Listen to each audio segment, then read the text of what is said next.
తర్వాత ఆమె బ్రతికి వచ్చింది. ఆ వచ్చిన తర్వాత కొద్దిసేపటికి 4-5 ఏళ్ళ అవతల ఆవిడ పోయింది. అంటే దీని అర్థం ఏమిటి అంటే యమకింకలు మర్చిపోయారు అనమాట.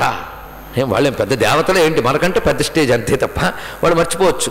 అయితే వాళ్ళకి మరపు ఎందుకు కలిగించాడయ్యా అంటే మన బ్రతుకులు బాగుపడడానికి అప్పుడప్పుడు ఆస్తికత నిలబడడం కోసం ఇలాంటి సంఘటనలు జరుగుతుంటాయి. ఇది తెలుసుకోండి ఇక్కడ. అందుకే ఇలాంటి సంఘటనల ద్వారైనా హిందూ పురాణముల యొక్క సత్యత్వం తెలుస్తూ ఉంటుంది. ఇవి చెప్పుకోవాలంటే ఇది పెద్ద విషయం. దేహాంతరగతుల గురించి వివరించిన గ్రంథములు చాలా ఉన్నాయి. వినేవాడికి ఓపిక ఉండాలి, చెప్పడానికి తీరుకుండాలి. అప్పుడు చాలా విషయాలు తెలుసుకోవచ్చు. ప్రస్తుతానికి ఇక్కడితో ఆపుదాం. ఈ శ్రద్ధ కలిగితే చాలు. ఏది యమకింకరుల మీద కాదు, భగవంతుడి మీద. వాళ్ళు ఉన్నారని తెలిస్తే మనం జాగ్రత్త పడతాము. ఎప్పుడైతే వాళ్ళు కనబడ్డారో వెంటనే ప్లావితేన స్వరేణొచ్చే రాజుహో వాకులేంద్రియ దూరే క్రీడనకాసక్తం పుత్రం నారాయణాహ్వయం. దూరంగా ఆడుకుంటున్న పిల్లాన్ని పేరు పెట్టి పిలిచెట్ట. దూరమున నాడు బాలుడు బోరన తన చిత్త వీధి పడసూపిన తాను నారాయణ నారాయణ నారాయణ ఎనుచు ఆత్మనందను పిలిచెన్. నారాయణ నారాయణ నారాయణ అని పిలిచేట వేగంగా. అంతే. ఆ ఒక్క నారాయణ నారాయణ అనేటువంటి స్మరణ జరిగిందో లేదో వెంటనే విష్ణుదూతలు అక్కడ ఆవిర్భవించారు. ఆశ్చర్యపోయి చూస్తున్నాడు. దివ్య తేజస్సుతో వారు అక్కడికి రాగానే కలిగినటువంటి ఒక ప్రశాంతమైనటువంటి వాతావరణంలో ఆనందిస్తూ చూస్తున్నాడు. వాళ్ళు ఎప్పుడైతే వచ్చారో గజగజ వణికారు అక్కడ యమదూతలు. వాళ్ళని చూసి, విష్ణుదూతల్ని చూసి. పైగా వాళ్ళు చెప్తున్నారు, మీరు ఎందుకు వచ్చారు ఇక్కడికి అని అడుగుతున్నారు యమదూతల్ని. యమదూతలు అప్పుడు వివరించి చెప్తున్నారు, మమ్మల్ని మన్నించండి, వీడు మావాడిని తీసుకెళ్ళడానికి వచ్చా ఉన్నారు ఇక్కడ. అంటే నరకంలో ఉండడానికి యోగ్యుడు వీడు అని మా ప్రభువు పంపించాడు, మేము వచ్చాం. ఎందుకంటే వీడు ఎలాంటి కర్మలు చేశాడు అంటే వెతుకు చూస్తే వీడు బతుకులో అన్నీ కూడా పాపకర్మలే. జీవన విధానమే తప్పు, తను తాను పోషించుకున్న తీరు తప్పు. ఇలాంటి కథలు చిన్నప్పటి నుంచి పిల్లలకి చెప్తే డబ్బు సంపాదించడమే కాదు, దాన్ని ఎలా సంపాదిస్తున్నామని కూడా చూడాలయ్యా. కానీ ఎంత సంపాదిస్తున్నామనేది కాకుండా ఎలా సంపాదిస్తున్నామని చూడాలి. అందుకే ధనానికి ఇటు అటు కూడా ధర్మం ఉండాలి అని చెప్పారు పెద్దవాళ్ళు. ధర్మంతో ఆర్జించాలి, ధర్మానికి వినియోగించాలి, ఆ ధర్మంతో సుఖపడాలి, ధనంతో సుఖపడకూడదు. ఇలాంటి విషయాలు చెప్తే అవినీతి పరులు పుడతారా చెప్పండి, అవినీతి పరులు ఉంటారా?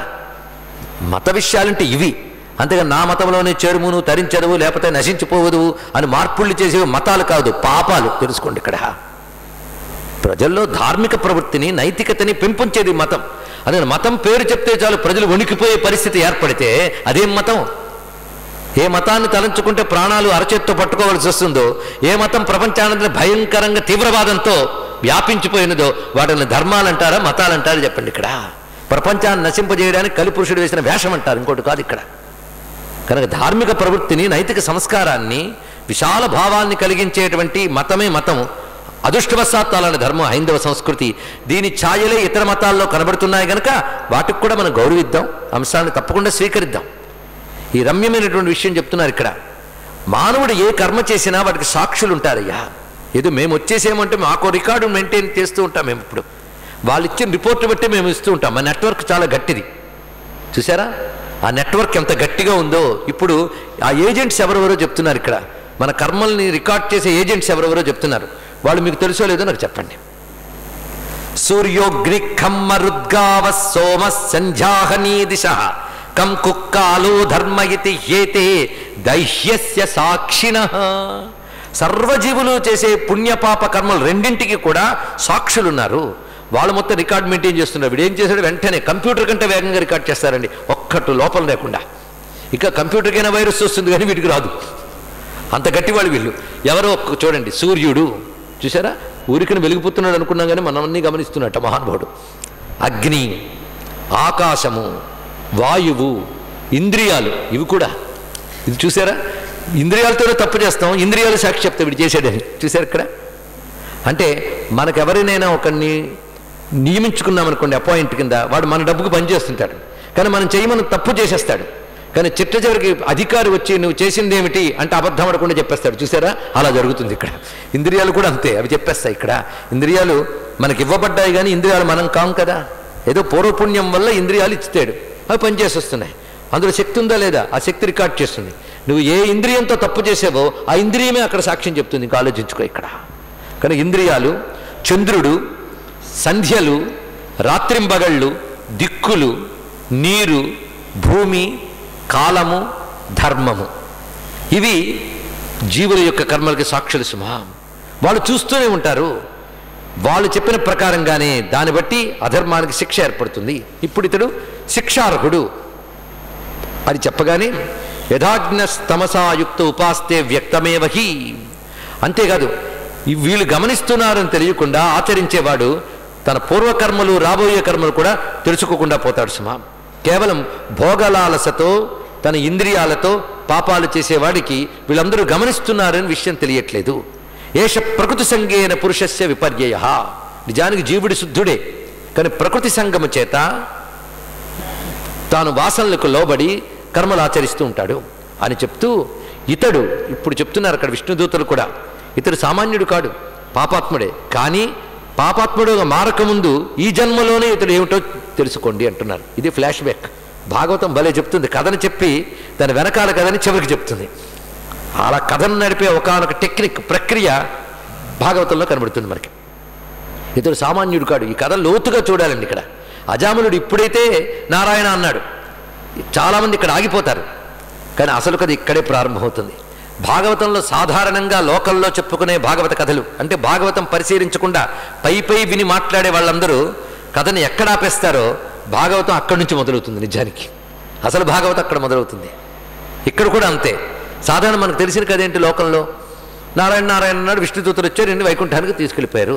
కనుకనే మరణకు ఎన్ని పాపాలు చేసినా మరణకాలంలో నారాయణ అంటే సరిపోతుంది. ఇది కన్క్లూజన్కి వచ్చి అందరూ వెళ్ళిపోతారు. కానీ ఇక్కడ జరిగింది ఏమిటో చూడండి. ఇక్కడ పెద్ద చర్చ జరుగుతుంది. ఇతడు ఎవడి? అజామిలుడు. మీరే చెప్పారుగా పాపాత్ముడని. ఎప్పుడయ్యాడు? ఎలాగయ్యాడు? వెతుకు. పరిశీలన అలా జరగాలి అంతే. ఇక్కడ ఇతడు సామాన్యుడు కాదయ్యా. ఇతడు ఈ జన్మలోనే పుట్టుకతోనే మహానుభావుడు, ఉత్తమ వంశంలో పుట్టాడు. ఇతడు తల్లిదండ్రులు ఉత్తమ వంశీకులు. ఇతడు తండ్రి గొప్ప జ్ఞాని, అందులో వేదాంత జ్ఞాని. ఆయన వద్ద సర్వశాస్త్రములు అభ్యసించాడు.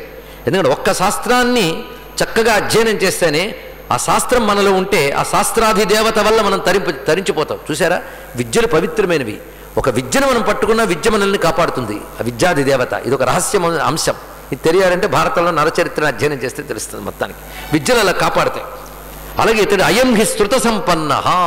ఇతడు శృత సంపన్నుడు అంటే శాస్త్ర విజ్ఞానం బాగా కలిగినటువంటి వాడు. శీల వృత్త గుణాలయ. మంచి శీలము అంటే మంచి స్వభావము, నడవడిక, గుణములు వీటికి ఆలయం వంటివాడు. అంటే అర్థమేంటి? వీళ్ళు సంపూర్ణంగా ఉన్న శీలము వృత్తము కూడా ఉండేవి. ధృతవ్రత. ఎలవేళలా నియమపాలన చేస్తూ ఉండేవాడు. మృదు స్వభావం కలిగినటువంటి వాడు. దాంత నిగ్రహ సంపన్నుడు. సత్యవాక్. మంత్రవేత్త. శుచి. మంత్రవేత్త అంటే మంత్రశాస్త్రం తెలిసిన వాడిని చెప్పుకోవచ్చు, కానీ ఆలోచనాపరుడని కూడా చెప్పుకోవచ్చు. ఇక్కడ మంత్రవిత్ శుచి.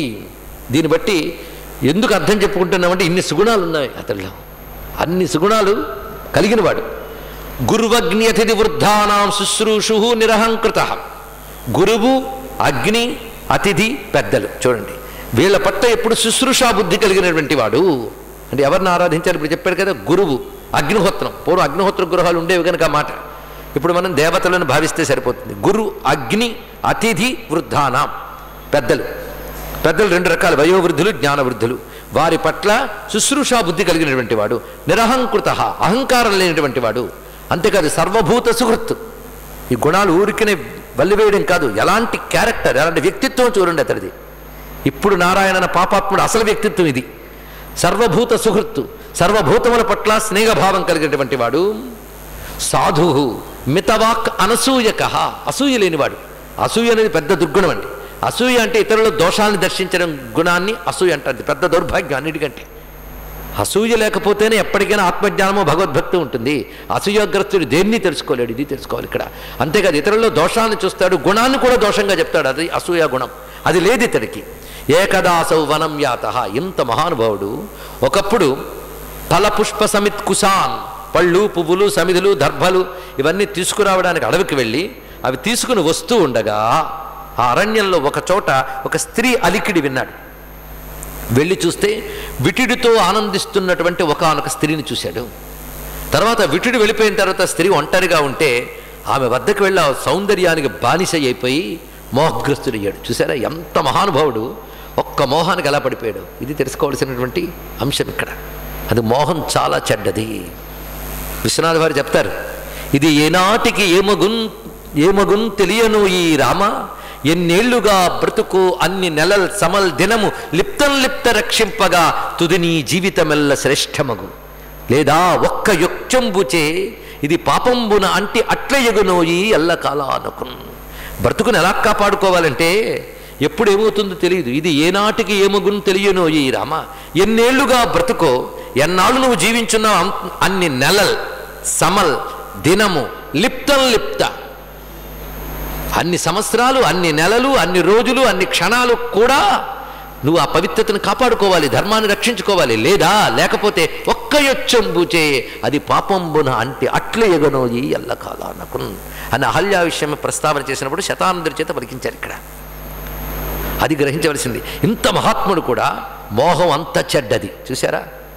ఇప్పుడు అలాంటి భ్రష్టమైనటువంటి మోహానికి కొత్త పేర్లు పెట్టి దాన్ని హీరోయిజంగా చెప్తున్న రోజుల్లో ఉన్నాం మనం. ఇక్కడ ఆ మోహం ఎంత ప్రమాదకరమో చూడండి. అంత మహాత్ముడు కూడా మోహగ్రస్తుడై ఆమె పాదాల మీద పడిపోయి నువ్వు నన్ను స్వీకరించున్నాడు.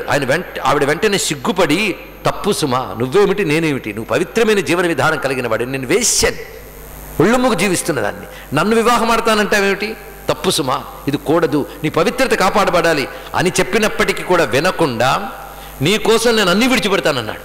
విడిచిపెట్టాడు. చిట్ట చివరికి ఆమెను ఒప్పించి ఆమెను వివాహం చేసుకున్నాడు.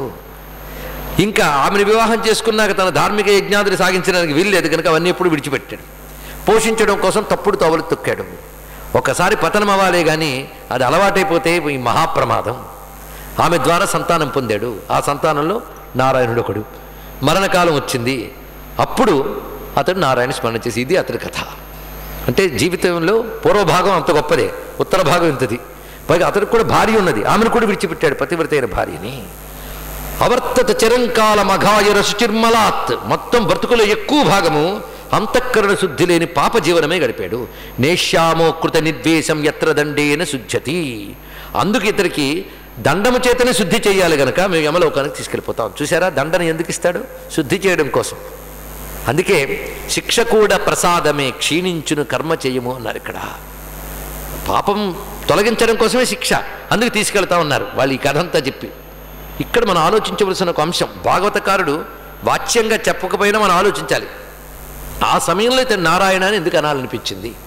మరి పెద్దవాళ్ళు ఒక కథ చెప్తూ ఉంటారు, వాడి చేత కనీసం నారాయణ అనిపిద్దామని ప్రయత్నిస్తుంటే అనట్లేదని, సగమైనా అనిపిద్దామని నార తీసుకెళ్ళి చూపిస్తే పీచు అన్నాడని వింటూ ఉంటాం. అలాంటి దౌర్భాగ్యవంతులు ఉంటారు. అందుకే చివరిలో అనుకోవచ్చండి అంటే ఇప్పుడు అనుకోకపోతే అప్పుడు అసలు అనుకోలేవు. ఒక ఆయన పాపం చిట్ట చివరికి ఏదో చెప్పాలని తాపత్రయపడుతున్నాడు. ఆ చుట్టూ ఉన్నటువంటి వాళ్ళు అయ్యో చెప్పలేకపోతున్నాడే, అదేదో చెప్పేస్తే బాగుండు అనుకున్నారు. ఏదైనా వస్తువు దాచేయని చెప్తాడేమో అని వీళ్ళ ఆశ, ప్రేమేమీ కాదు. అప్పుడు డాక్టర్ గారిని పిలిచి అతడితో చెప్పాలనుకుంటున్నాడండి అంటే, అవును అలాగే కనిపిస్తుంది అన్నాడు. ఒక్కసారి అని చెప్పి చచ్చిపోయిన పర్వాలేదు, చెప్పడానికి ఏదైనా మందు ఇవ్వండి అన్నారు. వెంటనే వైద్యుడు మందు ఇచ్చాడు. ఆ మందుతో చెప్పేట ఏమనంటే, అక్కడ చీపురు పెట్టారు, మేకకు తినేస్తుంది చూడండి అన్నాడు. చచ్చిపోయేవాడికి చీపురు మేక తింటే ఏమిటి, కుక్క తింటే ఏమిటండి చీపురు. అంత అసహ్యకరమైన పరిస్థితి ఉంటుందండి. అందుకే ఆ సమయంలో కూడా ఇవే గుర్తొస్తాయి. కనీసం అందరికీ తెలుస్తుంది మిగలదని, వాడే మిగలడు. అయినా మోహం. నాస్తికుడైనా ఇంకా వీడికైనా తర్వాత జన్మ అంటూ ఉంటుంది. ఈ జన్మలో చీపురు పట్టుకోకపోతే వచ్చే జన్మలో కుక్కైనా పట్టుకోవచ్చు, నక్కైనా పట్టుకోవచ్చు. ఇంకా ఆ నాస్తికుడికి అసలు లేదు కదా, వాడైనా కనీసం ఉండాలి కదా, వాడికి ఇంకా మోహం చూడండి ఇక్కడ. కనుకనే గృహవ్రతమైన మోహం అంత భయంకరమైనది ఇక్కడ. అయితే ఏదో ఒక పుణ్య విశేషం లేకపోతే పాపాత్ముడికైనా నామస్మరణ రావడం కష్టం. అందుకే ఇక్కడ పూర్వభాగ కథని చెప్పడానికి కారణం ఏంటంటే, అన్నాళ్ళు తాను చేసిన ధర్మము ఇతడు భ్రష్టుడైపోయినప్పటికీ కూడా ఆ మరణ సమయంలో వచ్చి ఆదుకుంది. ఇది తెలుసుకోవాలి. ఇక్కడ ధర్మో రక్షిత రక్షిత అనే మాటకి ఇదే అర్థం అండి ఇక్కడ. అందుకే ధర్మం ఎప్పుడూ రక్షిస్తుంది. స్వల్పమప్యస్య ధర్మస్య త్రాయితే మహతో భయాత్ అనేది ఒక సందర్భంగా కృష్ణుడు చెప్పినా ఈ సందర్భానికి కూడా మనం అన్వయించుకోవచ్చు. అందుకే ధర్మాచరణ చాలా ముఖ్యం. అది కాపాడుతుంది సరి అయిన కాలంలో. అది వచ్చి కాపాడింది. అందుకు నారాయణ అనగలిగాడు. అయితే వెంటనే వాళ్ళు చెప్తున్నారు, నిజమే మీరు చెప్పినట్టు ఇతరు చేసినవన్నీ పాపములు కావచ్చు, కానీ పరమ కళ్యాణ స్వరూపుడైన హరినామాన్ని పలికాడు. అంతే కదా, ఎంత చీకటైనా ఉండొచ్చు కానీ దీపం తెస్తే మిగలదు. అప్పుడు నువ్వు ఏమండి 1000 ఏళ్ల పాటు చీకటి ఇక్కడ ఉంది, ఇవాళ దీపం రాగానే పోతుందా అండి అంత చీకటి? పోదా. 100 ఏళ్ల గదిలో చీకటి ఉంది, మీరు దీపం పెట్టారు, ఉంటుందా? 100 ఏళ్ళు చీకటి ఉంది కనుక దీపానికి చీకటిని పోగొట్టడానికి 100 ఏళ్ళు పట్టదు, క్షణం చాలు. అలాగే వీడికి జన్మంతా చీకటున్నా శ్రీహరి నామం అనే దీపం వచ్చింది కనుక ఆ పాపపు చీకటంతా పోయిందయ్యా అని చెప్పాడు ఇక్కడ. మొత్తం పోయింది. అది ఆ నామానుకున్నటువంటి శక్తి విశేషము. ఏతేనే వై యఘోనేస్య కృతం స్యాదఘనిష్కృతం. ఇప్పుడు ఇది పాపం పోయింది. శాస్త్రం ఇది. పాపం పోయిన వాడిని నువ్వు తీసుకెళ్తావా? కుదరదు కదా. నామవ్యాహరణం విష్ణోర్యతస్తద్విషయామతి. చిట్ట చివరికి ఇతరికి భగవాను నామం పలికింది. యథా హరేర్నామ పదైరుదాహృతై తదుత్తమ శ్లోక గుణోపలంభకం. ఇతరికి ఆ హరి పేరు ఉచ్చరించడం వల్ల ఆయన దివ్యగుణములు వస్తాయి. అంతే కదండి. నిప్పును పట్టుకుంటే చేతికి వేడి తగులుతుంది, మంచును పట్టుకుంటే చేతికి చల్ల తగులుతుంది, విష్ణువుని పట్టుకుంటే ఆయన దివ్యగుణములు మనకు తగులుతాయి అన్నాడు ఇక్కడ. ఆ నామమాత్రం చేతనే ఇతరికి స్పర్శ వచ్చింది సుమా. అథైనం మాపనయత కృతాశేషాఘనిష్కృతం అని వివరిస్తూ, ఒక్కటి విష్ణునామం ఎలా పలికినా చాలయ్యా. ప్రీతినైన ప్రాణభీతినైన కలిమి చేతనైన నిన్నేరీతి దలచిన దినమే సుదినము సీతారామ స్మరణి పావనము అన్నాడు రామదాసు. ఎలాగోలాగా సాంకేత్యం పారిహాస్యం వా స్తోభం హేళనమేవ వా వైకుంఠనామ గ్రహణం అశేషాగాహరం విధు. ఇది ఇక్కడ చెప్తున్నాడు. ఇక్కడ ఒకరి పేరుని పిలుస్తూ ఉన్నప్పుడు కానీ పరిహాసంతో కానీ ఊత పదంగా కానీ కొందరికి ఏది జరిగినా గోవింద గోవింద అనుకుంటుంటారు. అందుకే మన పెద్దవాళ్ళు ఊత పదాలు చేసేసారు. తుమ్మినా నారాయణ, దగ్గినా నారాయణ, ఇది అలవాటు చేశారు తెలుసా. ఎందుకంటే తుమ్ము దగ్గు నీ తెలియకుండా ఒక్కసారి వస్తాయి, ఒక కదలికి వస్తుంది. ఆ కదలికి వచ్చినప్పుడు నారాయణ నువ్వు అలవాటు చేసేసుకుంటే చిట్ట చివరికి నీ ప్రాణాలు పోయే కదలిక సమయంలో కూడా అదే స్ఫురణకు వస్తుంది. అందుకు పెద్దవాళ్ళు అది అలవాటు చేశారు. తెలుసుకోవాలి ఎందుకు చెప్పారు. ఇది వదిలేసి తుమ్మితే సారీ అనడాలు ఈ మధ్య కొత్తగా వచ్చాయి. ఎవడికి సారీ, ఎవడికి కావాలి అక్కడ. నువ్వు సారీ చెప్పినంత మాత్రం ఇంతవరకు తుమ్ము సంగీతంలో వాడికి అనిపించదు. తుమ్మే కదా. కదలిక వల్ల నువ్వు నారాయణ అని అనగలిగితే అసలు కదలిక లోపల వస్తుంది. వాయువు కదలిక, ప్రాణముల కదలిక, ప్రాణానం నిరసి అని చెప్పినట్టుగా అప్పుడు అదే పలుకుతుంది. అది వివరించి చెప్తున్నాడు. అంత భవ్యమైనదయ్యా భగవన్నామం యొక్క మహిమ. అందుకే మహర్షులు చాలా విచారణ చేసి ఈ నామము కంటే ప్రాయశ్చిత్తం మరొకటి లేదు అని బోధించారు సుమా అని చెప్పగానే యమదూతలు నమస్కరించారు. ఈ మాటలు కొంచెం సాంత్వన కలిగినటువంటి జీవుడు తన సూక్ష్మదేహంతో 2 చేతులు చాచి వాళ్ళని పట్టుకుందాం అనుకున్నాడు. అంతే. అటు విష్ణుదూతలు ఇటు యమదూతలు ఇక్కడ అంతర్ధానమైపోయారు. ఇదండి. ఎక్కడికి తీసుకెళ్ళిపోలేదు ఇతన్ని ఇతరుగా మిగిల్చారు. అంతే. అంటే మరణం వరకు వెళ్ళాడు. ఇది చూశాడు, మళ్ళీ ఆయువు వచ్చింది. అది తెలుసుకోవాలి ఇక్కడ. అంతేగాని ఇతడు మరణించలేదు, తిరిగి బ్రతికేడు. అది వరం అక్కడ. అంటే భగవన్యాయం ఎంత గొప్పగా ఉంటుందో చూడండి. నామం పలికినంత మాత్రం తీసుకుపోలేదు. ఎప్పుడైతే విష్ణుదూతలు కూడా అంతర్ధానమయ్యారో ప్రత్యక్షంగా సత్పురుషుల సాంగత్యం దొరికింది. విష్ణుదూతలు ఉంటే సత్పురుషులు ఉంటారా? ఒక్క సత్పురుషుడి దగ్గరుంటేనే పాపవాసనలు ఉండవే. అలాంటి సాక్షాత్ సత్పురుషుడు విష్ణు పార్షద గణములు వారు ఉండి వెళ్ళిపోయారు. ఆ వాసన తగిలింది, ఆ సంస్కారం తగిలింది, వాళ్ళ మాట విన్నాడు. ఓహో, పరలోకం అనేది సత్యమని అప్పుడు తెలిసింది ఆ మహానుభావుడికి. నారాయణ అనుగ్రహం చేత సత్యస్ఫురణ తెలిసింది. అప్పుడు అతడు పశ్చాత్తప్తుడై అది కలగాలండి. ఎందుకంటే ఏ ప్రాయశ్చిత్తానికైనా ముందు పశ్చాత్తాపం ఉండాలి. కొందరు పశ్చాత్తాపమే ప్రాయశ్చిత్తం అంటారు. కాదు, పశ్చాత్తాపం ప్రాయశ్చిత్తానికి అర్హత. ఇది తెలుసుకోవాలి ఇక్కడ. పశ్చాత్తాపం అంటే అయ్యో చేసేనే ఇకపై చేయను అనుకుంటేనే ప్రాయశ్చిత్తం చేయాలి. ఇది తెలుసుకోవాల్సినది. ఇప్పుడు ఇతరులో వెంటనే బాధ కలిగి దుఃఖపడ్డాడు ఇక్కడ. ఆ దుఃఖంతో అనుకుంటున్నాడు, ఎన్ని పాపాలు చేశాను. ధింగ్మాం విగర్హితం సద్భిర్దుష్కృతం కులకజ్జలం హిత్వా బాలాం సతీం యోహం సురాపామసతీమగాం. నేను పాపిని. సత్పురుషులతో నిందించబడగల చరిత్ర నాది, వాళ్ళని నిందించే చరిత్ర నాది. మొత్తానికి వంశకళంకమైన పని చేశానని. ధిక్ అంటే చి అని అర్థం. అమాయకురాలు పతివ్రత అయినటువంటి నా భార్యని విడిచిపెట్టి వచ్చానే. వృద్ధులు ఏ దిక్కు లేని తల్లిదండ్రులు విడిచిపెట్టి వచ్చానే, ఎంత పాపిని. అందులో వృద్ధులైన తల్లిదండ్రుల్ని విడిచిపెట్టి వచ్చిన వాడి కంటే పాపాత్మ లేడు, పతివ్రత అయిన భార్యను విడిచిపెట్టేవాడి కంటే పాపాత్మ లేడు. ఆ 2 పాపాలు నేను చేశాను. అహోమయాధునా త్యక్త అకృతజ్ఞేన నీచవత్. కృతజ్ఞుడినై నీచుల్లా ప్రవర్తించాను. నరకాల్లో పడిపోవలసిన పాపాలన్నీ నేను చేశాను. అయినా నేను నరకానికి వెళ్ళలేదు నారాయణుడి కృప వల్ల. అంటే నారాయణ నామం అన్ని నరకద్వారములో తెరచుకుని వాటిలో అనుభవించవలసిన పాపములు ఉన్నప్పటికీ కూడా వాటన్నిటి నుంచి కాపాడింది.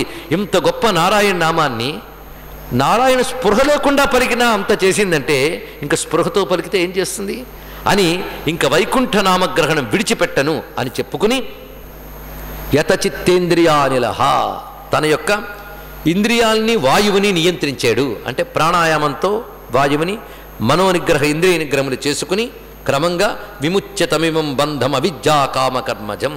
ఇంకా పరమాత్మ యందు మనస్సు నిలిపి ఇంతవరకు తన వద్దకు స్త్రీ రూపంలో వచ్చినటువంటి మాయని జయించి ఆ మహానుభావుడు తిన్నగా గంగాద్వారముపేయాయ ముక్త సర్వానుబంధన. మానవుడు సత్సంగంతో తిరగాలి. ఎంత కాదన్నా మనం 7 రోజులు సత్సంగంలో ఉన్నాం. అంటే సత్తుతో సంఘంలో ఉన్నాం. సత్ ఏది? భాగవతం. దానితో సంఘంలో ఉన్నాం కనుకనే ఉన్నంతసేపు మనసు శుద్ధంగా ఉంటుంది. అది మనల్ని తరింపజేయగలిగినంత ఇది తరింపజేయలేదు. కాసేపు విష్ణుదూతలనే సత్పురుషుల సాంగత్యం వల్లనే నాకు ఇది కలిగిందే, అందుకే మిగిలిన జీవితం అంతా సత్సంగంలోనే గడుపుతాను అని చెప్పి సత్పురుషులు నడయాడే దివ్యక్షేత్రాలకు చేరుకున్నాడు. అందుకే దివ్యక్షేత్రాలకు ఎందుకు వెళ్ళాలంటే అక్కడ సత్పురుషులు ఉంటారు. గంగాద్వారమునకు చేరుకున్నాడు. గంగాద్వారం అంటే హరిద్వార్. హరిద్వార్ క్షేత్రానికి చేరుకుని అక్కడ నియమబద్ధమైన జీవితం గడుపుతూ నారాయణ ధ్యానాది సాధనలు చేసుకుంటూ శేష జీవితం గడిపి తర్వాత దివ్యదేహము ధరించి వైకుంఠ పదానికి చేరుకున్నాడు. ఇది అజామిలోపాఖ్యానం. చూసారా? నామమైన వెంటనే వెళ్ళలేదు, తర్వాత జరిగిన పరివర్తన. అందుకే భగవన్నామ స్మరణ మనలో పరివర్తన చేస్తుంది. ఇది తెలుసుకోవాల్సిన ప్రధానమైనది. అందుకే ఎన్ని సాధనలు చేసినా నామం మాత్రం మరువరాదు. నామస్మరణాద్ అన్యోపాయం నహి పశ్యామో భవతరణే. భగవన్నామ మహిమ చెప్పేటటువంటి ఘట్టము విన్నాచారం మనం పవిత్రమవుతాం కనుక ఈ క్షణం మనందరం ధన్యులమయ్యాం. అటువంటి పవిత్రమైన ఈ కథని చెప్పుకుని మరొక దివ్య చరిత్రలోకి మనం ప్రవేశిస్తున్నాం. ఈ చరిత్ర భాగవతంలో ప్రధానం చెప్తారు. అందుకే సప్తాహంలో కొన్ని మనం విడిచిపెట్టక అలాగూ తప్పదు. కొంతమంది ఏం చెప్పారో గమనిస్తే కొందరు ఏం విడిచిపెట్టారో గమనిస్తూ ఉంటారు. కానీ అలాగ విడిచిపెట్టక తప్పదు. కానీ ఎవరికి విడిచిపెట్టాలనిపిస్తుంది. కానీ మనకి కొన్ని ఘట్టాలు మాత్రమే ఎంపిక చేసుకుంటూ ఉంటాం. ఈ ఘట్టం మాత్రం చెప్పి తీరాలని పెద్దలు చెప్తారు. అలాంటి ఘట్టం భాగవతం అనగానే కొన్ని లక్షణాలు ఉంటాయట. ఆ లక్షణాల్లో ఈ ఘట్టం ఒకటని చెప్పారు. ఇక్కడ ఆ భవ్యమైన ఘట్టానికి ఇప్పుడు ప్రవేశిస్తున్నాం. ఒకప్పుడు ఇంద్రుడు నిండు కొలువులో ఉన్నప్పుడు ఒక తప్పు చేశాడు అన్నారు. చూడండి ఎంత అద్భుతమైన మానవ మనస్తత్వానికి ట్రీట్మెంట్ పురాణాలు ఎలా ఇస్తున్నాయో గమనించుకోవచ్చు. కనుక మనం ఏదో పొరపాటు అహంకారంతో కావచ్చు, తెలియక కావచ్చు, పొరపాటును కావచ్చు, ఒక పొరపాటు చేస్తే అది సవరించడానికి పురాణ పురుషుడు మనల్ని ఎలా అనుగ్రహిస్తున్నాడు ఈ కథ బట్టి తెలుసుకోవచ్చు. ఇంద్రుడు ఒకసారి కొలువులో ఉన్నాడు. ఆ కొలువులో ఉన్నప్పుడు కూడా ఎలా ఉన్నాడంటే 2 వైపులా అశ్విని దేవతలు ఆయన కొలుచుకుంటూ ఉన్నారు. పైగా ఎదురుగా మరుద్గణములు, వసువులు, రుద్రులు, ఆదిత్యులు, రుభుగణములు, విశ్వే దేవతలు, సాధ్యులు, సిద్ధులు, చారణులు, గంధర్వులు, మహర్షులు, విద్యాధరులు, అప్సరులు, కిన్నరులు, గరుడులు, నాగులు. దేవజాతులండి. దేవతలంటే వీళ్ళు. కనీసం జాతులు పేర్లేనే వినం ఇప్పుడు. వాళ్ళందరూ కొలుచుకుంటూ ఉంటే దేవదేవుడిగా దేవేంద్రుడు ఉన్నాడు అక్కడ. నిజంగా మన చుట్టూ 10 మంది భజన చేస్తూ ఉంటేనే మనం గొప్పవాళ్ళు అనుకుంటామే. మరి ఇంత గుంపులు చుట్టూ తన సింహాసనం చుట్టూ కొలుచుకుంటుంటే ఏమనిపిస్తుంది? మనం గొప్పవాళ్ళమేమో అనుకుంటాం, గొప్పవాళ్ళమే అని నిర్ధారణకు వచ్చేస్తాం. అంతే కదా సైకాలజీ. అందుకే ఇందులో సైకలాజికల్ పాయింట్స్ ఎన్ని కనబడతాయో పరిశీలించండి. అందుకే సరిగ్గా భాగవతం భగవద్గీత జరిగితే మరో కౌన్సిలర్ అక్కర్లేదండి మనకి. పూర్వం చిన్నప్పటి నుంచి ఇవి నూరిపోసారు గనకనే పెద్దవాళ్ళైనా మహామహా కష్టాలు కూడా తట్టుకుని నిలబడిగలిగారు జీవితంలో. ఇప్పుడు ఈ కథలు ఎవరు నేర్పట్లేదు. అందుకే కాసింత చిరు కష్టం వచ్చినప్పటికీ కూడా పెద్ద కష్టాలు వచ్చినట్టు భయంకరమైన నిర్ణయాలు తీసేసుకుంటున్నారు. ఈ కథలు వినాలి. మన మనస్సుకి ఎలాంటి విషయాలు చెప్తాయో చూడండి. ఇక్కడ మొత్తానికి వీళ్ళందరి మధ్యలో కూర్చున్నాడు ఇంద్రుడు. అటువంటి ఇంద్రుడికి ఇంతమంది మధ్యలో గొప్పవాడనకు భావం కలిగింది. ఆ సమయంలో అటు వచ్చారు తన గురువు అయినటువంటి బృహస్పతి. వాచస్పతి మునివరం సురాసుర నమస్కృతం నొచ్చచాలాసనాదింద్ర పశ్యన్నపి సభాగతం. ఎప్పుడైనా సరే గురువు వచ్చినప్పుడు మాత్రం తాను ఎంత గొప్పవాడైనా, ఎంత గొప్ప పదవిలో ఉన్నా హఠాత్తుగా లేచి నమస్కరించి వాళ్ళకు ఒక ఆసనం ఇచ్చి కూర్చోబెట్టాలి. కానీ పెద్ద ఆయన అక్కడ చూశాడు. చూసి చూడనట్టు చూపు తీసుకున్నాడు. ఎందుకంటే తాను లేచి పెడితే మళ్ళీ వీళ్ళందరి మధ్య పలచనైపోతాడు కదా. కొందరు చూస్తూ ఉంటామండి. అహంకారం అన్ని రకాలుగా ఉంటున్నది ఇక్కడ. అందుకే అతను తూష్ణీం విద్వాన్ శ్రీమద్ అవిక్రియాం. ఈ విధంగా అతడు కేవలం ఉండగానే అది గమనించాడు బృహస్పతి. ఇతడు లేవడం కానీ పలకరించడం కానీ చేయలేదు. అవమానమే అది. కనుక ఇతడికి ఆచార్యుడిగా ఇంకా నేను అనుగ్రహించడానికి లేదు అని భావించిన బృహస్పతి తన ఇంటికి తాను వెళ్ళిపోయాడు. ఆ వెళ్ళినటువంటి వాడు కనబడకుండా వెళ్ళిపోయాడు. అప్పుడు మొత్తం సభ చాలించిన తర్వాత ఇంద్రుడికి తనకు తానుకే బుద్ధి పుట్టింది. అది కొంత నయ్యంలేండి. కొందరికి వాడికి పుట్టదు, ఇంకోటి చెప్తే ఎక్కదు. ఈయనకు పుట్టింది తనంత తాను. ఏమనంటే తర్యేవ ప్రతిబుజ్యేంద్రో గురుహేళనం ఆత్మన. తాను చేసింది గురుహేళనం. గురువును అవమానించాను, ఎంత తప్పు చేశాను అని బాధపడుతూ నాకు ఒక అసుర లక్షణమైన అహంకారం ప్రవేశించింది ఆ సమయంలో. ఎందుకంటే అహంకారం అసుర లక్షణం, అది తెలుసుకోవాలి. యయాహమాసురం భావం నీతోజ్య విబుధేశ్వర. అహంకారం అసుర లక్షణం, అది లోపల ప్రవేశించింది, తప్పు చేశాను అని వెంటనే క్షమాపణ వేడుకోవడానికి ఆయన వద్దకు వెళ్ళాడు, ఆయన ఇంటికి, బృహస్పతి ఇంటికి. కానీ బృహస్పతి లేడు అక్కడ. లేడా అంటే ఉన్నాడో లేడో చెప్పలేం. అధ్యాత్మమాయయా తనదైన యోగశక్తి చేత ఆయన గోచరం కాకుండా పోయాడు ఇక్కడ. అంటే క్షమించదలుచుకోలేదు ఆయన, అందుకే కనబడలేదు అక్కడ, గోచరించకుండా పోయాడు. వెంటనే దుఃఖితుడే ఏం చెయ్యాలో తోచని పరిస్థితి ఏర్పడింది. ఆ పరిస్థితి ఏర్పడినప్పుడు అసురులు శక్తి పెరిగిపోయింది. చూడండి అక్కడ విశేషమైన అంశం. శుక్రాచార్యులను అండగా తీసుకుని రాక్షసులందరూ దాడికి వచ్చారు, అమరావతి మీదకి వచ్చి ఇంద్రుణ్ణి దేవతల్ని ఓడించారు. ఇది అప్పుడు ఇంద్రుడు పరిగెత్తుకుని బ్రహ్మదేవుడి దగ్గరికి వెళ్ళాడు. మామూలుగా బ్రహ్మగారి వద్దకు వెళ్ళి ఈ విధంగా రాక్షసులందరూ ఓడించారు అంటే, రాక్షసులు ఓడించారు అంటే వాళ్ళ బలమే కారణం కాదు, నీ బలహీనత కూడా కారణమై ఉంటుంది. ఏం చేసేవి ఏంటని అడిగాడు. ఇక్కడ చూడండి, ఒకటే మాట, తాను చేసిన తప్పు చెప్పాడు ఇక్కడ. గురువును అవమానించాను. చూసారా, గురువును అవమానించడం వల్ల తనలో ఉన్న ఒక ధర్మబలం క్షీణిస్తుంది. ధర్మబలం ఎప్పుడైతే క్షీణించిందో భౌతిక బలం సులభంగా ఓడిస్తుంది. ఇది తెలుసుకోవాలి ఇక్కడ. అందుకే మనం పెంచుకోవలసిన ధర్మబలం, తపోబలం, ఇది గట్టిగా మన దగ్గర ఉందనుకోండి, మనం పీడించడానికి వచ్చిన దుష్టశక్తులు ఎలా ఉన్నప్పటికీ కూడా మనల్ని ఏమి చేయలేవు. మనలో ధర్మబలం క్షీణిస్తే సులభంగా ఎవడైనా దెబ్బ కొట్టగలడు. ఇది తెలుసుకోవాలి ఇక్కడ.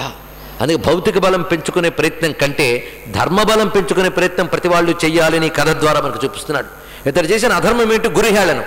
ఒక్క గురుహేళనం వల్ల అతడు దివ్యత్వం తగ్గిపోయింది. చూసారా, అసలు సులభంగా ఓడింపబడ్డాడు. ఆ మాటను చెప్తున్నాడు బ్రహ్మదేవుడు. ఎంత పని చేసేవయ్యా, బ్రహ్మిష్టం బ్రాహ్మణం దాంతం ఐశ్వర్యాన్నభ్యనందత. నీకు పదవీ మదం ఐశ్వర్య మదం రెండొచ్చాయి. ఇక్కడ బాగా సంపద ఉన్నా పెద్దలను గుర్తించము, అధికారమున్న గుర్తించవు, నీకు రెండూ వచ్చి పడ్డాయి, అది వచ్చింది బాధ. ఎంత కష్టం తెచ్చుకున్నావు, తప్పు చేసావు. జితేంద్రియుడు, వేదవేత్త, బ్రహ్మజ్ఞాని అయినటువంటి ఆ మహాత్ముని అవమానించావు. తస్యామనయనస్యాసీత్ పరేభ్యోవ పరాభవ ప్రక్షీణేభ్య స్వవైరిభ్య సమృద్ధానాంచ యత్సురాహ. నువ్వు చేసిన తప్పుకి ఇది ఫలితం. బ్రహ్మగారు చెప్పారు నిర్మోహమాటంగా. అందుకే శత్రువుల చేత ఓడింపబడ్డావు. మరి వాళ్ళు ఎందుకు గెలిచారో తెలుసా? తమ గురువైన శుక్రాచార్యుల్ని భక్తితో పట్టుకున్నారు, ఆయన చెప్పిన ప్రకారంగా వచ్చారు. అది కావ్యమారాధ్య భక్తిత. కావ్యం అంటే శుక్రాచార్యుని ఆరాధించి వచ్చారు. ఇది తెలుసుకో. ఒకప్పుడు ఆయన ఆరాధించడం వల్ల వాడు దెబ్బతిన్నారు, ఇప్పుడు తిరిగి గురువుని ఆదరించడం వల్ల ఇలా జరిగింది. కనుకనే నేను చెప్తున్నాను, ఒక మాట విను. ఇప్పుడు నేను చెప్పబోయే వాళ్ళని ఎవరు అవమానిస్తారో వాళ్ళు దెబ్బతింటారు సుమా. న విప్ర గోవింద గవీశ్వరాణం భవంచ భద్రాని నరేశ్వరాణం. వేదవేత్తల్ని, గోవిందుణ్ణి, గోవులని ఎవరు దైవంగా ఆరాధిస్తారో వారికి అమంగళాలు రావు. వీళ్ళని ఎవరు అవమానిస్తారో వారికి అమంగళాలు వస్తాయి. ఇది శాసనం, విశ్వశాసనం. గుర్తుపెట్టుకోండి. ఆవును అవమానించినా, ఆవుని హింసించినా కూడా ఆ జాతి బాగుపడదు. ఇది తెలియక ఆవును తింటే తప్పేముంది అని రోజు మాధ్యమాల్లో చర్చలు పెడుతున్న పాపాత్ములు, ఆ చర్చల్లో పెడుతున్న పాపాత్ములకు కూడా సద్గతులు ఉండవు, దెబ్బతింటారు. గుర్తుపెట్టుకోండి. అవి చూస్తూ కూర్చోవలసిన దుస్థితి భారతదేశానికి వచ్చింది. అవునా లేదా? ఇటీవల కాలంలో జరుగుతున్న సంఘటనలు మీకు తెలుసు. ఏం సాధించగలుగుతున్నాం? భారతదేశంలో గోవుని కాపాడుకోలేకపోతే ఇది ఇంకేం దేశం అండి? ఎందుకంటే మనం ముందు నుంచి చెప్తున్న గోవుని కాపాడుకోవడం మత విషయం కాదు, గోవుని కాపాడుకోవడం దేశం యొక్క అవసరం. భారతదేశంలో గోవును కాపాడాలనేవాడు మాత్రమే భారతీయుడు, వాడు మాత్రమే భారతదేశంలో ఉండడానికి కూడా అర్హుడు. కానీ గోవుని వధించవచ్చు అన్నవాడు భారతీయుడు కాడు, భారతదేశంలో బ్రతకడానికి కూడా అర్హుడు కాడు. ఇది తెలుసుకోండి. ఇక్కడ గోవుని హింసిస్తామనేవాడు దేశద్రోహి. ఇది వైజ్ఞానికంగా రుజువు చేయబడిన అంశం. చర్చ కావాలి అంటే సిద్ధమే. కానీ ఒక్కడ మాత్రం తెలుసుకోవాలి, గోవును అవమానిస్తే మంగళములు జరగవు అనేది బ్రహ్మశాసనం, ఇది యూనివర్సల్ లా. ఇప్పుడు నీకు గురువు లేడు, గురువు లేనప్పుడు అంతకంటే దరిద్ర బతుకు మరొకట్లేదు. చూడండి ఇక్కడ, ఎవడికి గురువు లేడో వాడి జీవితం వ్యర్థము. తెలుసుకోండి. ఇక్కడ గురువు ఉండాలి, గురువే పెద్ద తోడు. ఇహం కాని పరం కాని గురువు ఉండాలి. గురువు లేక ఎటువంటి గునికి మోక్షము లేదు. నీకు ఇప్పుడు గురువుగారు వెళ్ళిపోయారు, మరేం చేస్తాం? నువ్వు నీ రాజ్యం క్షేమంగా ఉంటే గురువు ఉండాలి. నీ అసలు గురువు గారు లేరు కనుక ఇంకొన్ని గురువుగా నియమించుకో. ఎందుకంటే గురువు ఆపద కాలంలో నీకు ఏం చెయ్యాలి, ఏ సాధన చేస్తే బాగుపడతావో చెప్తాడు. ఇప్పుడు ఆయన లేడు కదా, ఒక పని చేయి, త్వష్ట ప్రజాపతి యొక్క పుత్రుడైన విశ్వరూపుని ఆశ్రయించు, ఆయన్ని గురువుగా స్వీకరించు. ఆయన పౌరోహిత్యంలో నువ్వు చేయవలసిన యజ్ఞములు చేస్తే నీకు ఆ గురుబలం ఏర్పడుతుంది, నువ్వు జయించవచ్చు అని చెప్పగానే అప్పుడు విశ్వరూపుని వద్దకు వెళ్ళి నమస్కరించి, నువ్వు నా గురువుగా ఉంటూ ఏ యజ్ఞములు చేస్తే తిరిగి నేను బలం పుంజుకుంటానో, ఏ మంత్రముల వల్ల నేను మళ్ళీ సిద్ధుణ్ణవుతానో దాన్ని నాకు ఉపదేశించు అని శరణాగతుడి ప్రార్థించాడు. గురువుని ఎంచుకున్నాడు. ఇక్కడ ఒక మాట చెప్తున్నాడు, ఆచార్యో బ్రహ్మణో మూర్తి, పితామూర్తి ప్రజాపతే, భ్రాతా మరుత్పతేర్మూర్తి, మాతా సాక్షాత్ క్షితేస్తను. భారతీయ సంస్కృతి ప్రపంచానికి చెప్తున్న అద్భుతమైన మాట ఇక్కడ. గురువు వేదము యొక్క రూపము, అంటే వేదం ఒక రూపం ధరిస్తే అది గురువు. అందుకు మూర్తీభవించిన వేదమే గురువు. గురువు అంటే ఎవరు? వేదం యొక్క మూర్తి. తండ్రి ఎవరు? బ్రహ్మదేవుడు. అన్న ఇంద్రుడు, తల్లి భూదేవి. ఇది చూపిస్తున్నాడు. ఈ భావంతో చూడాలి, దేవతలుగా వాళ్ళని ఎలా చూడాలో చూపిస్తున్నాడు ఇక్కడ. భూదేవే తల్లి. ఎంత చక్కటి మాట. ఇటువంటి విషయములు చెప్తూ దయామూర్తి సోదరి, అతిథి ధర్మదేవత, అభ్యాగతుడు అగ్నిదేవుడు, సకల ప్రాణులు ఆత్మస్వరూపులు. మాటల సందర్భంలో ఉపదేశాలు ఎంత బాగా ఇస్తున్నాడో భాగవతకారుడు చూడండి.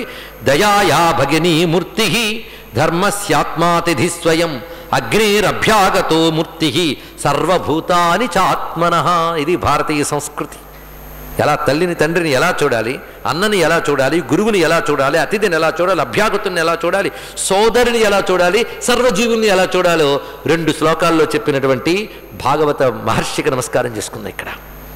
ఇలా చెప్పి ఇప్పుడు నువ్వు నన్ను ఆదుకోవాలి అని చెప్పగానే విశ్వరూపుడు మాట్లాడుతున్నాడు.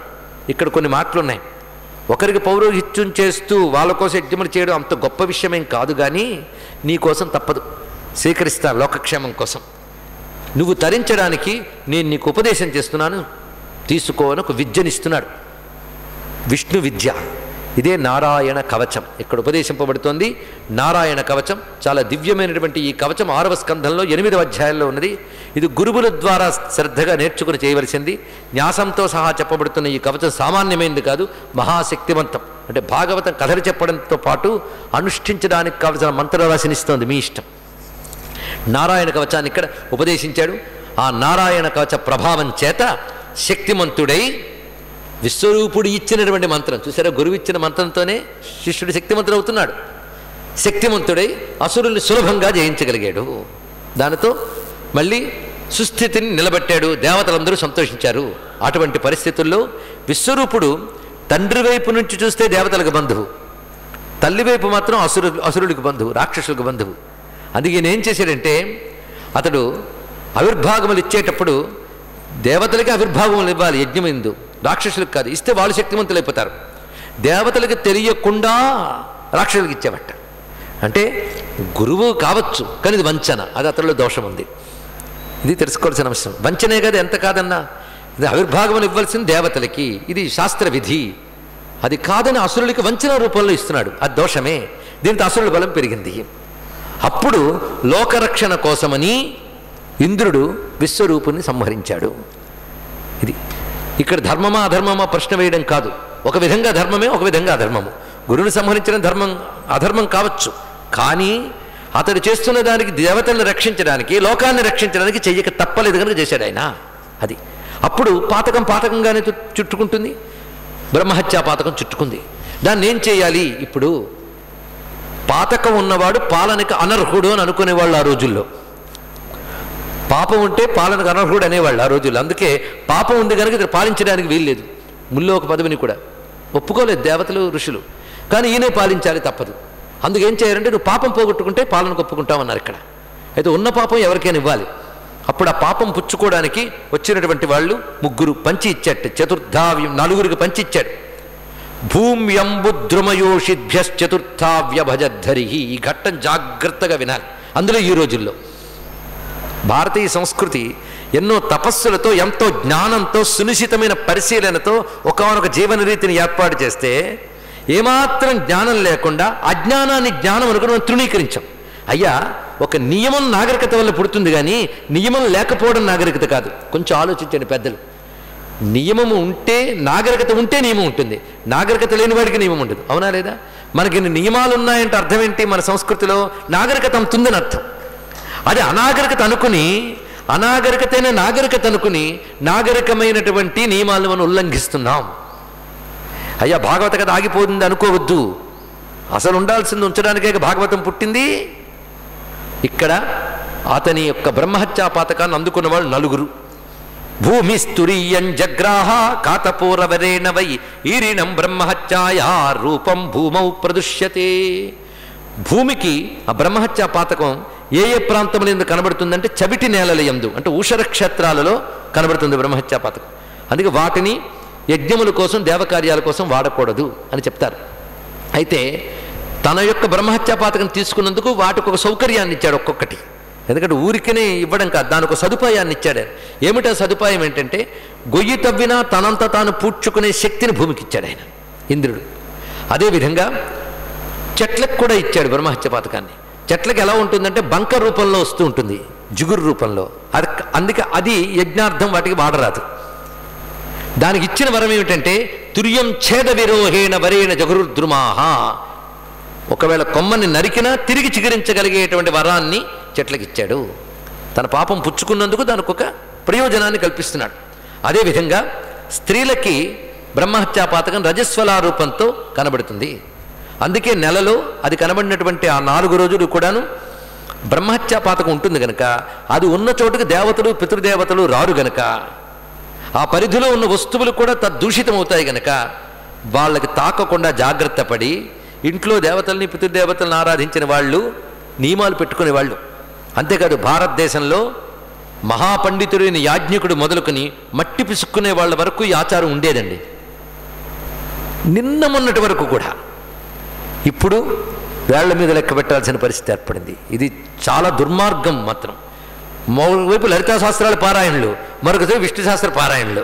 ఎందుకంటే పర్వాలేదని చెప్పాడండి మా గురువు గారు, వాడిని గురువు అనరు, పాపత్తుని అంటారు. గుర్తుపెట్టుకోండి, ఇక్కడ శాస్త్రంలో చెప్పేవాడు గురువు, కానీ ఒక గురువు చెప్పేట ఇట్స్ నేచురల్, పర్వాలేదని.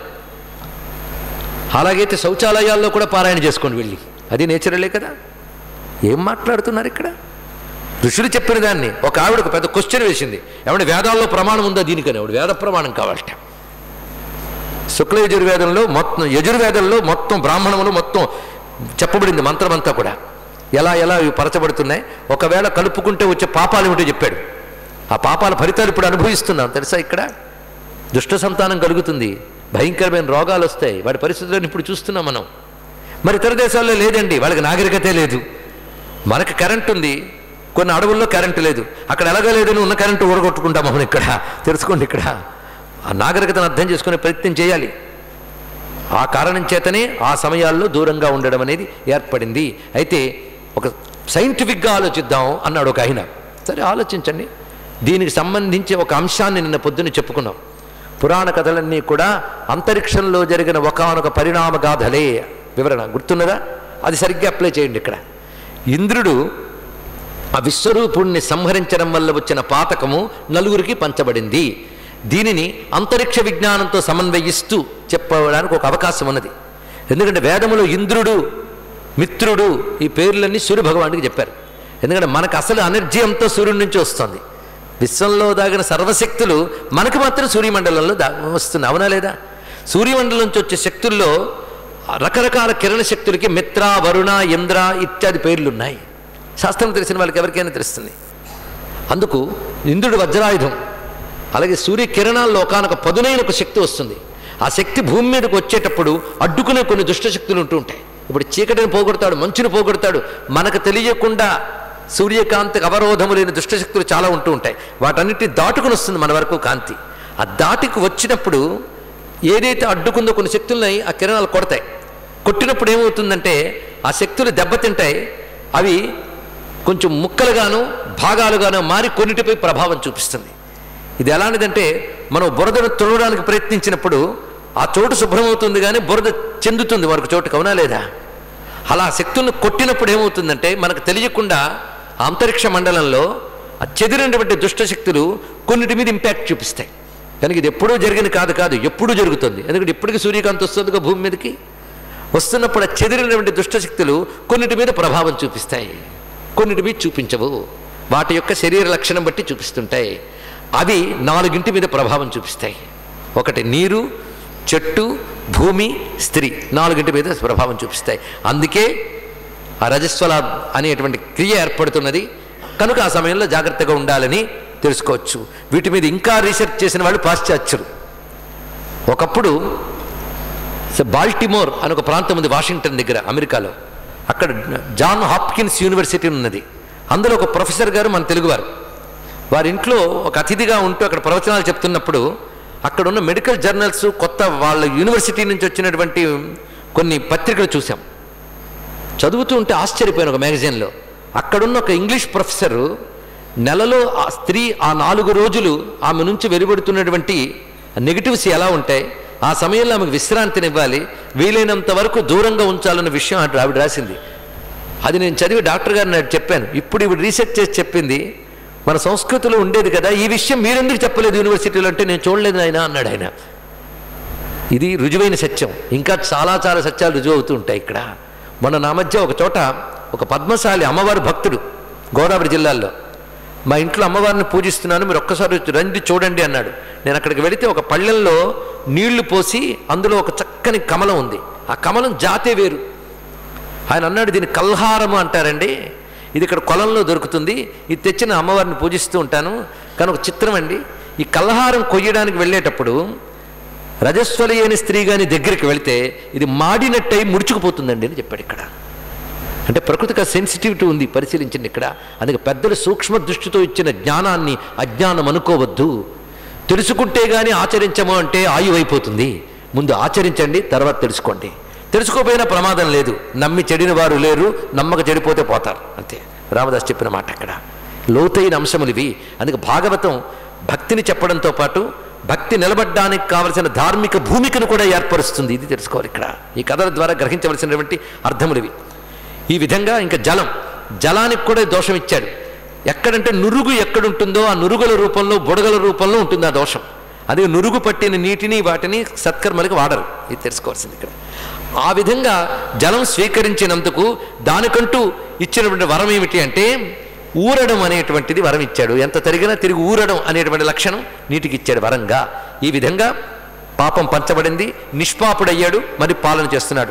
ఇక్కడ పరిశీలించవలసిన అంశం ఏంటంటే ఈ అవకాశం, పాపం తొలగించుకునే అవకాశం ఎందుకు ఏర్పరిచారంటే ఇది బ్రహ్మహత్యాపాతకం అయినప్పటికీ లోకక్షేమం కోసం చేశాడు కనుక ఒప్పుకున్నారు. ఇది తెలుసుకోవలసినది. ఆ తర్వాత ఇంద్రుడు పాలన చేస్తూ ఉన్నప్పుడు విశ్వరూపుడు తండ్రి త్వష్ట ప్రజాపతికి పుత్రశోకం కలిగింది. ఆ త్వష్ట అనబడేటువంటి ఆ ప్రజాపతి ఇది తప్పు అనడానికి లేదు, ఎందుకంటే చేసింది అతను ధర్మబద్ధమే కనుక సభలో నిందించడానికి లేదు. అందుకు ఆయన ఏం చేశాడంటే ప్రతీకారంగా ఒక భయంకరమైన యజ్ఞం చేశాడు. అది కూడా ఇంద్రుడు తినడానికి కావలసినటువంటి యజ్ఞాన్ని చేశాడు. అది ఒక భయంకరమైన హోమాన్ని చేశాడు. అందులో విశేషంగా ఇంద్రశత్రు వివర్ధస్వ మాచిరంజహి విద్విషం, ఇది ఆలస్యం అనేది లేకుండా శత్రువుని హతమార్చుము ఓ ఇంద్ర సంహారక వర్ధిల్లుము అని అర్థం వచ్చేటట్టు. చిన్న స్వరలోపంలో ఆ తర్వాత దోషం ఏర్పడింది అని శాస్త్రమే మనకు చెప్తూ ఉంటుంది. దాని చర్చ అటు ఉంచుదాం. మొత్తానికి అథాన్వాహార్య పచనాదుత్థితో ఘోర దర్శన. అతను ఆ మంత్రం ఏంటంటే ఇంద్ర సంహారకుడు వర్ధిల్లాలి అనేటువంటి భావంతో శత్రునాశనార్థం హోమం చేశాడు. అప్పుడు ఆ హోమగుండంలోంచి ఒక భయంకరమైన రూపం ఉద్భవించింది. ఆ భయంకరమైన రూపం సామాన్యంగా లేదు. శైల ప్రతీకాసం, దగ్ధ శైల ప్రతీకాసం, మండుతున్న కొండలా ఉన్నాడు అన్నారు. అంటే జ్వాలామయమైన శరీరం అంత ఉంచుకుని భయంకరమైన దంష్టలతో ఉంది ఆ మూర్తి. అతడికి ఒక పేరు పెట్టాడు. అతడే వృత్రాసురుడు. అతడు ఇంద్రశత్రువు. అతడు దేవతల్ని గజగజలాడిస్తూ ఇంద్రుడి మీదకు పోరుకు వెళ్ళాడు. వెంటనే దేవతలందరూ చేసిన మంచి పని ఏమిటంటే నారాయణ్ణి శరణవేడారు. ఇది మెచ్చుకోవాల్సినదే. నారాయణ్ణి శరణవేడి చేసిన స్తోత్రము చాలా దివ్యమైనటువంటి స్తోత్రాన్ని ఆచరించారు. ఆ స్తోత్రానికి సంతోషించి నారాయణుడు ఉపాయాన్ని చెప్తున్నాడు ఇక్కడ. దధీచను ఒక మహర్షి ఉన్నాడు. తపస్సుతో పవిత్రమైన శక్తివంతమైన ఆయన యొక్క ఎముకలతో ఆయుధాన్ని చేస్తే ఆయుధంతో అసురుణ్ణి సంహరించవచ్చు అని చెప్తున్నాడు ఇక్కడ. సవా అధిగతో ధన్యం అస్యుభ్యాం బ్రహ్మ నిష్కలం యద్వా అశ్వశిరో నామ తయోరమరతాం వ్యధాత్. వేదాల్లో ఉన్న కథలే భాగవతంలో చక్కగా రూపకల్పన చేయబడి మనకు వస్తున్నాయి. ఈ కథ వేదంలో కూడా మనకు కనబడుతుంది. ఇక్కడ ఇతడు నిష్కళ ధ్యానం చేస్తున్న దధీచి, అది తెలుసుకోవాలి. ఊరికనే దధీచి తపస్సు చేస్తున్నాడు, ఎముకలు లాక్కొచ్చేస్తామని కాదు. ఇక్కడ దధీచి ఎవడు అంటే నిష్కళ బ్రహ్మమును ధ్యానం చేస్తున్నాడు అన్నారు. ఆ మాట అక్కడ ప్రయోగించడంలో చూడండి. ఎందుకంటే తన అవయవాల్లో అంతర్వయవాలను ఇవ్వబోతున్నాడు అతను. అంటే ఎటువంటి మనస్థితి అతకు ఉండాలి అంటే అవయవాలు లేని పరమాత్మని ధ్యానిస్తున్నవాడు అన్నారు. ఇక్కడ నిష్కళ బ్రహ్మని ఉపాసిస్తున్నటువంటి వాడతడు, మహానుభావుడు, ప్రసిద్ధి చెందినవాడు. పైగా అశ్విని కుమారులకు జ్ఞానాన్ని ఉపదేశించితే వాళ్ళు ఆయన వల్ల జీవన్ముక్తులయ్యారు. అటువంటి జ్ఞాని అతడు, సామాన్యుడు కాదు. దానికి కృతజ్ఞతగా అశ్విని కుమారులు ఆయన్ని అనుగ్రహించారు. దధ్యం యాధర్వణ స్పష్ట్రే వర్మాభేద్యం మదాత్మకం. అలాంటి అధర్వవేదీయుడైన దధీచి నా స్వరూపమైన కవచాన్ని త్వష్టకిచ్చాడు. ఆ త్వష్ట విశ్వరూపుడికి ఇచ్చాడు, విశ్వరూపుడు నీకు ఇచ్చాడు. నువ్వు ఒక పని చేయి, ఆ దధీచి వద్దకు వెళ్ళు.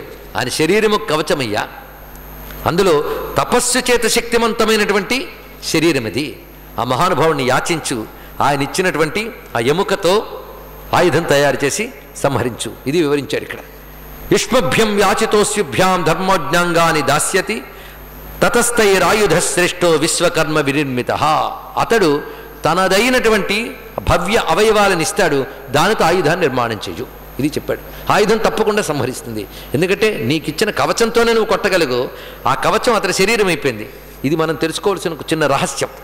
ఎవడైతే గొప్ప అనుష్ఠానపరుడి సిద్ధుడవుతాడో వాడు చేసిన అనుష్ఠానం అంతా వాడి శరీరం అంతా వ్యాపిస్తుంది. అందుకే పెద్దలు ఒక మాట చెప్తారు, సామాన్యుల శరీరాలు మాంసమయాలు, మహాత్ముల శరీరాలు మంత్రమయాలు అంటారు. ఇక్కడ అంటే వాళ్ళ ప్రత్యణువు ఆ మంత్రశక్తి వ్యాపించిపోతుంది. అందుకే ఉపాసకుడికి ఉపాస్యానికి భేదం లేదు. ఎందుకు చెప్తారంటే వాడు ఉచ్ఛ్వాస నిశ్వాస స్మరణ అంత అణువణువులో వ్యాపించిపోతుందండి. త్వగస్థిగతై సర్వపాపై ప్రముచ్యతే అని మహాన్యాసంలో చెప్తున్నారు. చేసిన పాపాలే ఎముకల్లో, రక్తంలో, చర్మంలో వ్యాపించిపోతాయి అన్నట్టే చేసిన పుణ్యాలు కూడా వ్యాపిస్తాయి కదా. ఇక్కడ వాడు ఏం చేస్తే అది వ్యాపిస్తుంది. మీరు ఉల్లిపాయలు తినొచ్చి కూర్చుంటే పక్కవాడు భరించలేడు, వస్తుంది, అది నీచమైనది. అలాగే పవిత్రమైన మంత్రశక్తి కూడా ఆ విధంగానే నీలో వ్యాపిస్తుంది. ఇది తెలుసుకోవాల్సింది ఇక్కడ. ఆ మంత్రశక్తి తపశ్శక్తి అతని అవయవాలంతా నిండిపోయింది. అందుకే అతని అవయవాలకు అంత శక్తి ఉన్నది. అసుర శక్తుల్ని భేదించగలిగే వజ్రమయ శరీరుడు అయిపోయాడు. ఇలాంటి వజ్రంగా శరీరాన్ని మార్చుకోగలిగే ప్రక్రియ భారతీయ యోగ శాస్త్రాల్లో